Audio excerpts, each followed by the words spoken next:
Sandona Fabio, Comitato dei Giovani Veneti all'estero. Tu da un po' di anni abiti in Australia, sei di origine veneta, insomma raccontami un po' questa tua esperienza, questa tua scelta e il ruolo che ha un giovane veneto in Australia in questo momento.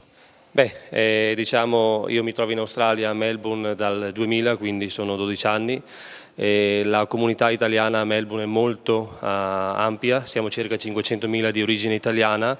Il gruppo veneto si dice sia almeno il terzo, se non il secondo per numero.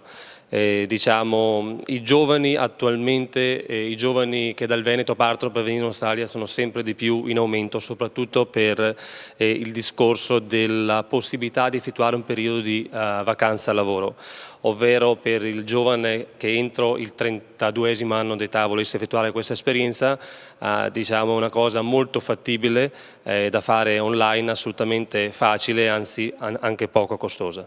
Quindi diciamo ci sono opportunità, anzi c'è anche chi magari come te che riesce a dare una mano, chi volesse venire in Australia a scommettere anche sul futuro, proprio di avere l'opportunità di venirci, no? Assolutamente sì, infatti la nostra associazione di giovani veneti a Melbourne si prefigge appunto di aiutare tutti questi ragazzi che volessero effettuare e intraprendere questa esperienza.